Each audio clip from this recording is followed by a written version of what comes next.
Sa headlines kan mga barata, Task Force sagip kang 9th Infantry Division Philippine Army naka-activate na para magtabang sa probinsya kang Albay. Camarines Sur PNP nagpadara ning anom na patrol cars, drone operators sa Albay. Seguridad sa kapistan kang itom na Nazareno sa siyudad kang Naga, babantayan kang 300 na pulis. Mga residentes na naka-estar sa gilid kang Sagop Creek ililipat istaran. Kuya mga bareta sa Aldaw na ini, ako po si Christine Reyes. Matapos ang paguran kan nakalihis na Aldaw, huli kan shear line na nagresulta kan paglangkaw kan tubig baha sa mga hababang lugar, araw kan Concepcion Pequeña, tambak na basura ang iwinalat kaini sa loob kan Julian B. Militon Elementary School. Uyang sa kuyang report.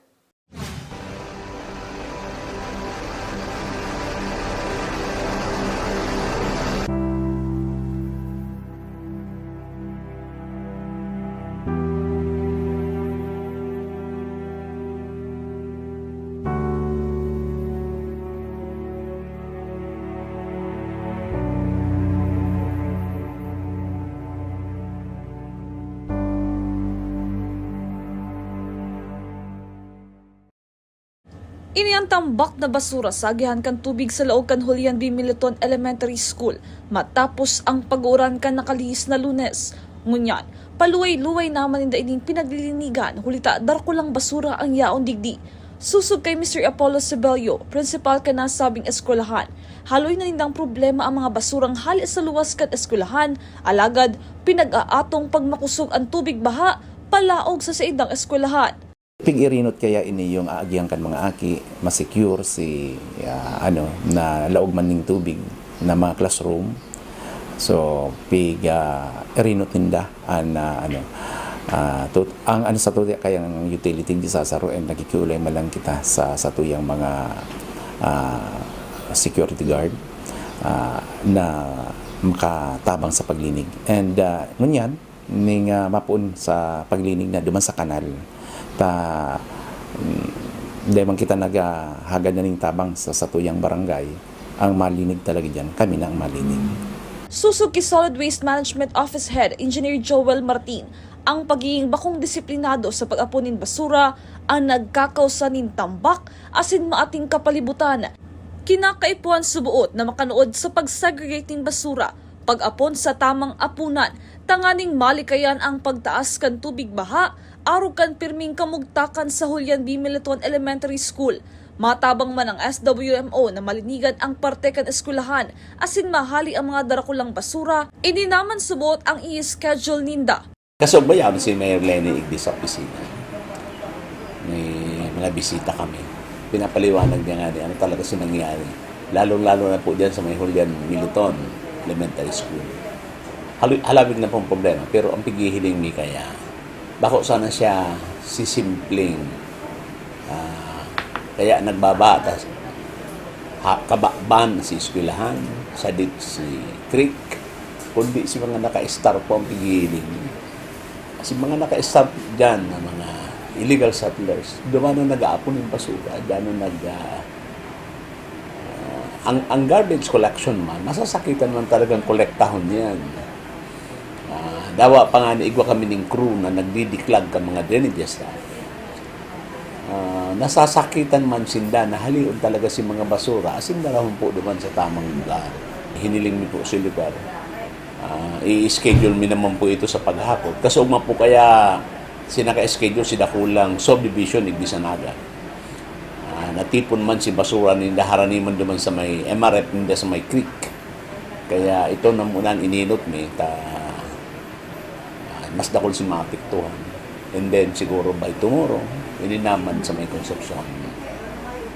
Pequeña ang aasikaso.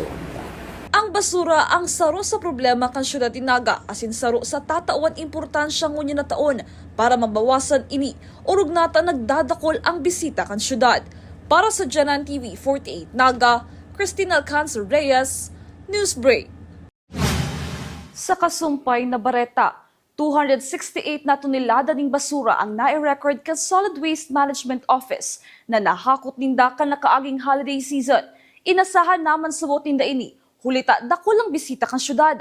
Alagad, Ang nahiling na pagbabago ngunyan ay ang regular waste generation kang syudad na dating nasa 94 tonelada ng basura. Ngunyan, uminabot na sa 168 tonelada ng basura. Suso kay SWMO Head Engineer Joel Martin, dahil masubot ini nakakahandal, alagad kinakaipuhan na magdagdag na ng mga ekipahe para sa mas marikas na pagkolekta ng basura.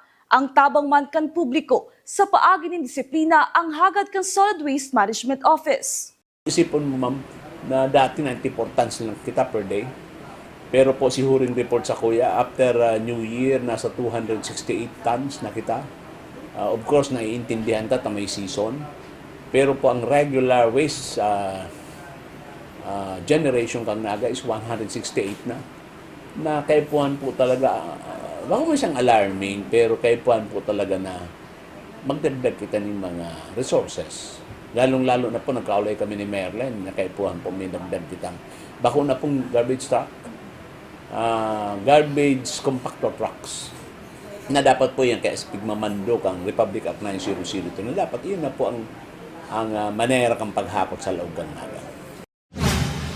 Padagos sa mga bareta, ngunya na bulan kan Enero, mangyayari ang pag-uurulay kan mga residentes na nakaistar sa gilid kang creek as in river system kan naga. Ang plano kan syudad, relokar sinda sa iba pang istaran. Ang detalye sa report ni Melvin Machado. Naglalaom ang City Environment and Natural Resources Office na pinamamayuhan ni Acting Senro Head Marvin Sagon na maipapapudinda sa sarong pag-urulay ang gabos na residentes kang naga na nakaistar sa gilid kang creek as in river system kang syudad. Kabali na digdi ang mga nakaistar sa gilid kang Sagup Creek. Direktang itinukdo ni Sagon na ang mga basura subot na natipon sa Sagup Creek ang hali sa mga residente na nakaistar sa gilid kang creek. Ang basurang sinasabi ang ipinagreklamo man ni Principal Apollo Sebelio kang Julian B. Militon Elementary School. Actually kan last year mi pa ni planong gibuon kaya lang day nagkakaigwa ng time because of conflict of schedule pati sa mga residentes. So plano mi ngunyan na January, before end of the January, mapapod mi sigabos na residentes na yaon po sa gilid kang mga river system sa creeks. Ta kung mahiling po baga nindo kang nakaaging aldaw, dagmang pamangyari basura na kukuagari sa Sagup Creek. So, may man po ibang source ini, kundi naman sa mga residentes na yaon po sa gilid kang mga river system. Actually po nga ni, igwa kita dyan perang na-identified sa may part kang Concepcion Pequeña na ginigibong tambakan ng kalakal si gilid mismo kang creek. So, pag nagbabaha, so nadadara itong mga tinatambag ng kalakal, kaya nagiging resulta kang pagbara. As in, nagkakausap man ng pagbabaha duman sa part kang Julian Militon area. Gigibuhon subot kada barangay ang pag-uurulay kay bahan ng City Legal Office as in City Housing Settlement. Sa Barangay Concepcion Pequeña, 200 subuot ang nakaistar sa gilid kang Sagup Creek na planong ilipat sa loteng sedang pinagbisita sa Barangay Kararayan. May sanggatos na residentes man ang nadeterminaran na nakaistar sa gilid kang Salog. By barangay po ang gigibuhon ta, so duman po kita sa barangay hall mapaapod ning assembleya sa inda. Kaibanan na po ang City Legal Office sa kang housing settlement through Engineer Campilius para po ma-identify na si mga lugar na kaipuan ilipat talaga. So, igwa naman pong pipreparar na relocation site sa Barangay Kararayan. Hali kami duman ni Engineer Campilius kang December. So, pag-inspection may si site na lilipatan katong mga apektadong residentes po sa may Sagup Creek. More or less po, nasa 200 po gabos-gabos sa mga identified. Sa Sagup Creek pa lang po sa na yan. So iba pa po kitang na-identify sa Naga River na more than man po sa 100 plus. Para sa GNN TV 48 Naga, Melvin Machado, Newsbreak. Mientras tanto, ipiniliwanag man ni Mr. Marvin Sagon kan City Environment and Natural Resources Office ang legal na basihan na pinagbabasehan kan sidang opisina para pahaleon asin irelokar ang mga gabos na residentes na yaon nakaistar sa gilid kang creek asin river system kan naga. Ang pag-istar subot sa gilid kang creek ang peligroso sa paglangkaw kan tubig baha.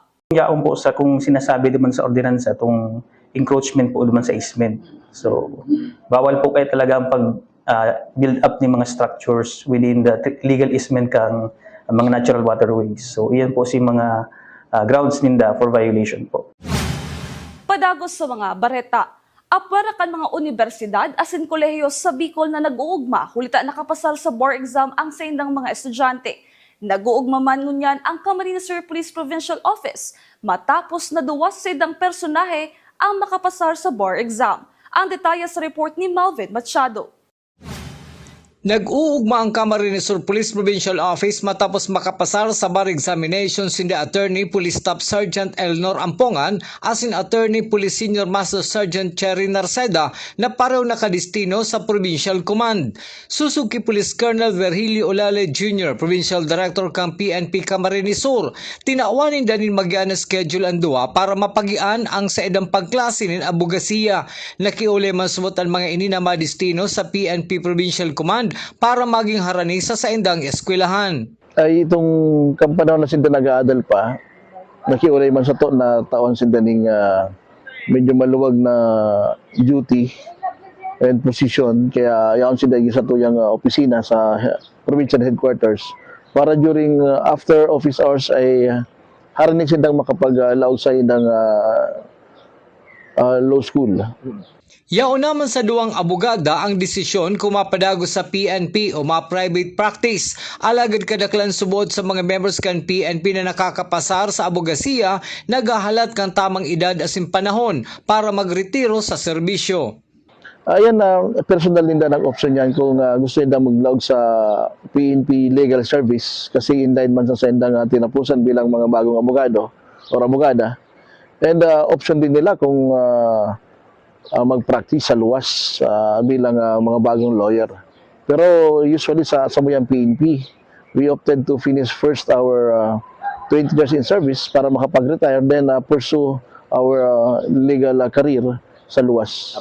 Mientras tanto, kada taon may napuprodusir na bagong abogado ang Camarines Sur PNP kung kaya todo man ang suporta kang opisina ni Camarines Sur PNP Provincial Director Police Colonel Virgilio Olale Jr. Para sa GNN TV48 Naga, Melvin Machado, Newsbreak. Sa samuyang pagbabalik, pista kan itong na Nazareno sa syudad ni Naga, higot na pinagbabantayan kan Naga City Police Office. Yan asit iba pang nangingenot ng mga bareta. Tigilang yan sa GNN TV48 Naga, Newsbreak. The digital age is here. They warn us of a cold, efficient world where the human touch is lost to automation. But we refuse to accept that choice. At Naga College Foundation, we believe the best future is one led by heart. We equip you with the skills you need to thrive. From our dynamic programs in finance and business, to the hands-on fields of IT and engineering, through our vital health sciences, our justice programs in criminology, and the crucial roles of education in the arts, we cover the entire spectrum of tomorrow's workforce.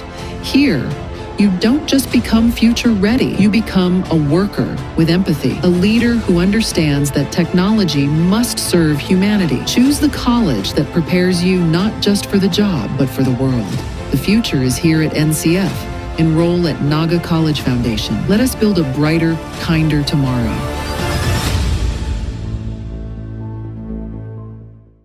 The future is a race. At Naga College Foundation, we don't just keep up, we set the pace and we change the game. College of Business and Management, where ideas grow into enterprises. College of Teacher Education, shaping minds that shape the nation. College of Health Sciences, where compassion meets innovation. College of Engineering, designing solutions that redefine tomorrow. College of Arts and Sciences, fueling creativity, culture, and connection. College of Accountancy and Finance, empowering the economy through mastering numbers and markets. College of Criminal Justice Education, protecting communities with excellence and integrity. College of Computer Studies, coding the language of the future. And with NCF micro-credential programs, you don't just wait for the future, you leap into it. Gain and demand skills fast, short, powerful, and flexible. Designed to fit your life and fuel your career. 8 colleges, endless possibilities, and micro-credentials to keep you ahead of the game.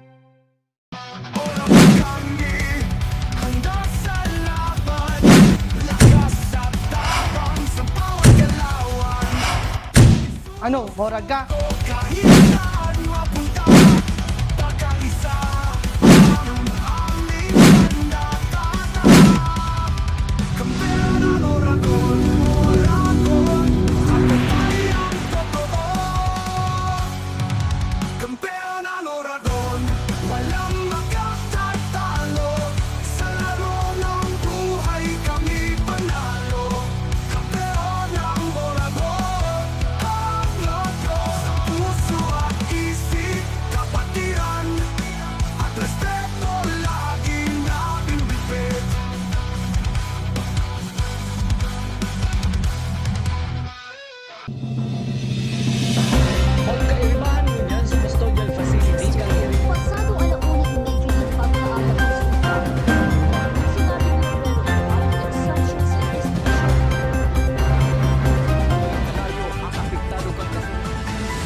Naga City Police Office may nakadeploy ng 300 na pulis para magbantay sa prosesyon asin kaaldawan kan kapistahan kang itom na Nazareno.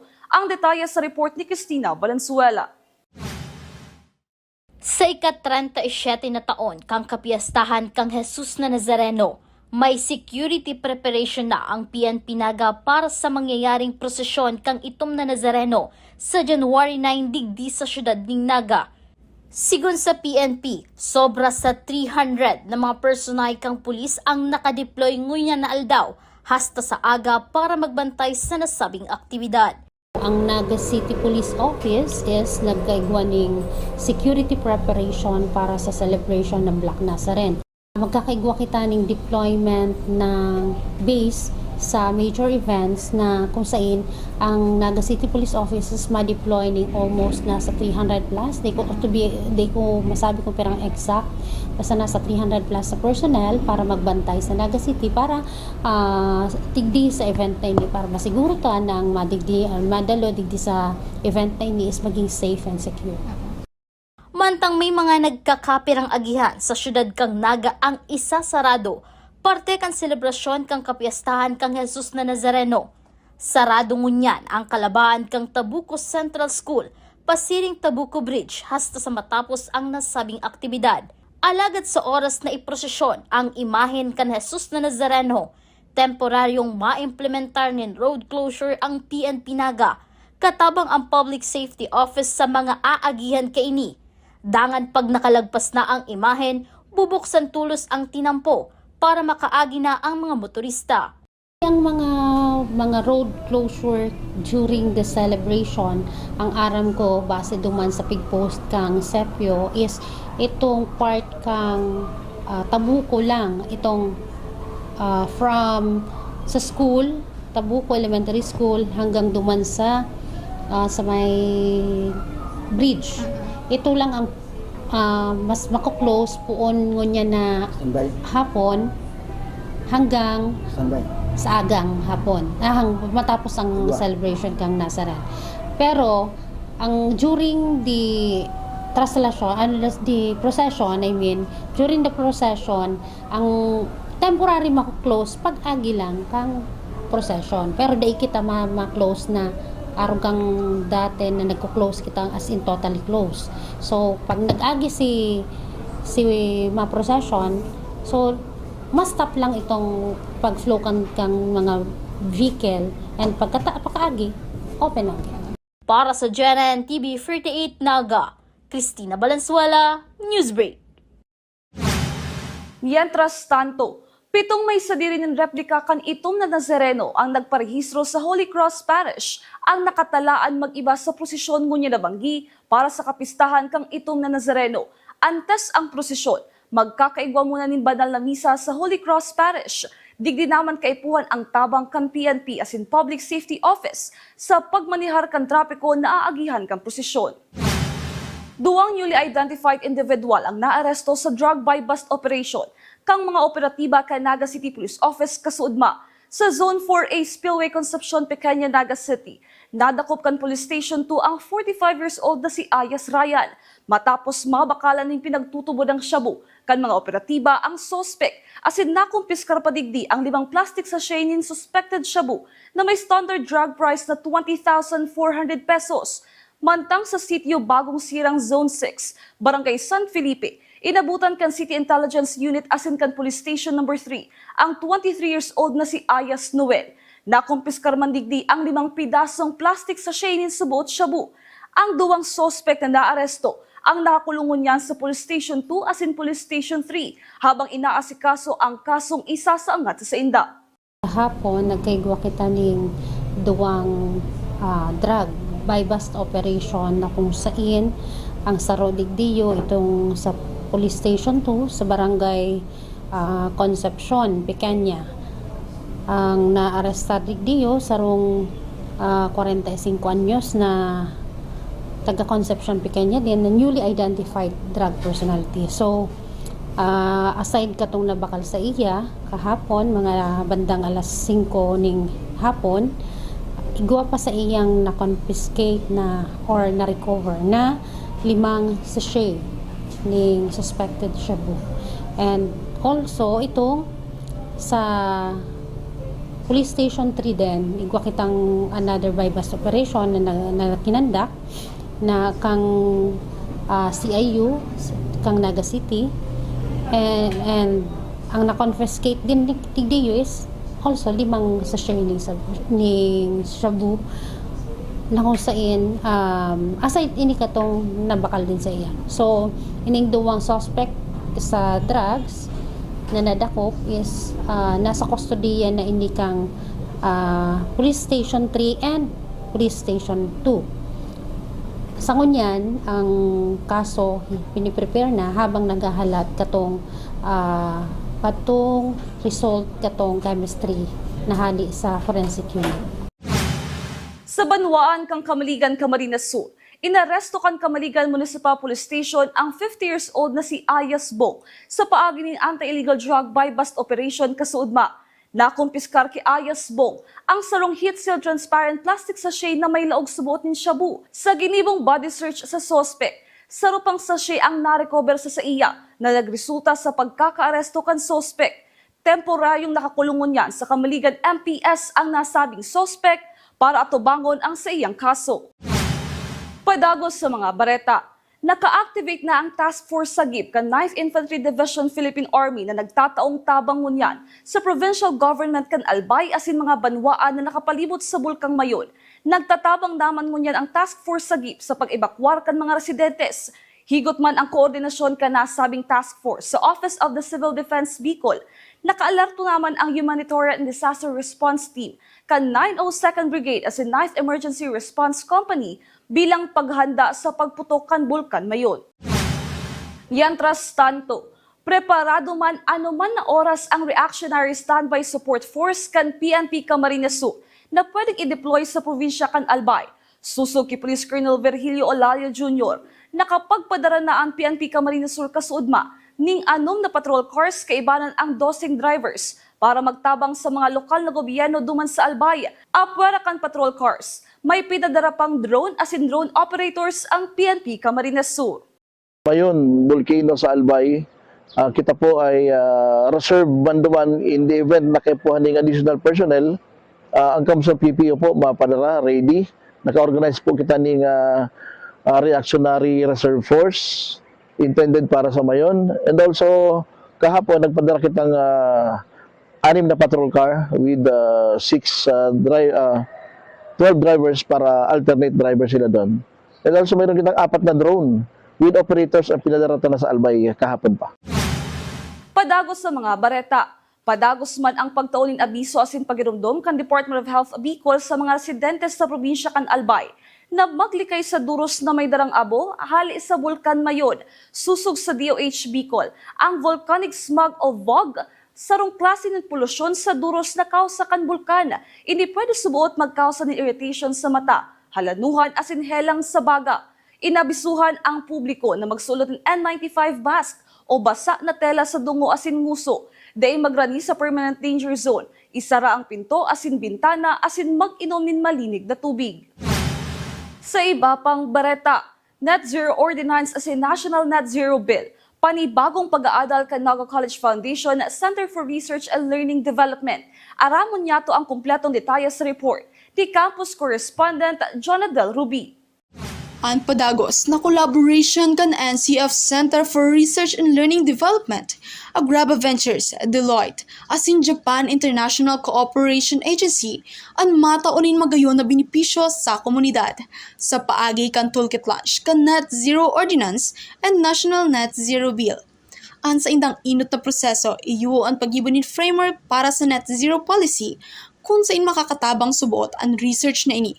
Bako sana sa LGU kundi pati na ang mga local farmers asin businessmen para makompute ang carbon emission asin carbon credits asin ang kada LGU magkaigwa mo ng target na net zero. Sigun kay June Ocal, Chief Executive Officer kan Agraba Ventures, ini pinagpaplanohan na maging local ordinance digdi sa Naga City asin sa indama na pig-endorso para ini maging national law na apudong National Net Zero Law. Asin inaasahan man subot ninda na mas mapapadagos ang magayon na pakikipagtabangan kan NCF asin Agraba Ventures sa pagkondusir nin mga supplementary researches. We actually created a framework for a net zero policy. Now, this policy is being lobbied to become a local ordinance here in Naga City and in San Jose Partido. We also endorsed this same structure to become a possible bill so that it becomes a national law. We're trying to call it the National Net Zero Bill. We will be presenting this net zero framework in Japan by January 18. And hopefully, the ordinance and the bill would pass this year. So there's going to be more research, and hopefully we still continue partnership with Naga College Foundation to conduct the supplementary researches. Dakulang tabang man sa buong NCF community asin sa mga empleyado na mas mapagtibay asin mapagayon ang pagkakaigwanin araw kay ni mga pag-aadal. Susugman kay Dr. Regina Valencia sa indang minamaawot na sa taong 2050 maging net zero carbon na ang satong komunidad. Ini sa inda ng pinunan sa Naga City asin sa luwas kan syudad. Ang benefit nito sa NCF, sa Naga College Foundation, is matutulungan yung mga empleyado, yung NCF mismo na makompute yung carbon sequestered credit. So ibig sabihin, mababawasan yung carbon natin, yung carbon emission. So dapat by 2050, no, maging net zero carbon tayo. So that's actually the target. That's why we are proposing these policy frameworks to the Philippines as a whole. Katakod ka ini, nagpaabot maning mensahe ng pagsuporta si Engineer Mario Villanueva. Ang programang ini siguradong makakatabang bakusa na sa mga Bicolano, kundi sa bilog na nasyon. I'd like to commend Agraba and also for the project, the initiation of the net zero carbon emission by Mr. June Ocol, no? Where NCF is fully supporting the research works and the implementation of the program itself. No? So rest assured that this would really benefit our environment, of course, no? Not just in Bicol, not just in Naga, but the whole of our country, if we are able to roll out the project and the system that we will be implementing with the Agraba. And of course, JICA is supporting us on this. Para sa GNN TV 48 Naga, Jonathan Ruby, Newsbreak. Yan ang mga bidang baretang nakalap kag mas pinakusog na puwersa kan GNN TV 48 Naga News and Bicol Affairs. Day malingaw na i-follow ang samuyang official Facebook page GNN TV 48 Naga. Padagos kaming mahato din mga baretang garantisadong nangingenot asin napapanahon. I-hit ang subscribe button sa muyang official YouTube channel GNN TV 48 Naga para updated kita sa mga baretang bida ang Bicolano. Ako po si Cristian Reyes, asin ini ang GNN TV 48 Naga Newsbreak. Tanga diri ko nababay na GNN TV 48 Naga. Kalma! Lumipat lang ang GNN TV 48 Naga sa channel 48.1. What? Direk, ang simple lang ng solusyon dyan. Kunin ang remote, pumunta sa menu Setup o Settings, at hanapin at pindutin ang scan at hintayin. Then, boom! Balik na si GNN sa channel 48 mo. Para sa mga balitang nangunguna at napapanahon, At sa mga programang suwak sa panlasa mo. tutok lang sa GNN TV 48 Naga, Bida ang Bicolano!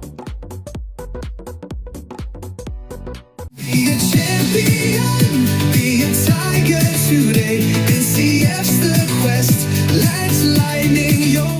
At the Naga College Foundation Basic Education Department, we provide an environment where innovation is nurtured and resources promotes collaboration and discovery. Our students benefit from hands-on learning in cutting-edge science and technology laboratories, bridging theory with practical application. We maintain a supportive institutional framework, ensuring a safe, clean, and academically focused atmosphere for every student. Beyond academics, our comprehensive facilities, including sports, develop leadership, teamwork, and discipline. NCF is proud to be a LASSO accredited institution, a recognized mark of excellence and high-quality education. This is Naga College Foundation Basic Education Department. Changing the game. At NCF, we're all about about that holistic grind. Hands-on training, real-world experience, and affordable education that gets you industry-ready. Shoot to edit? Dito, from concept to screenwriting. From shooting to editing to actual broadcasting, NCF was the first and the only school that has its own operational television and radio stations. No boring stuff, just real skills or the real world. G ka na ba? Be a tiger today.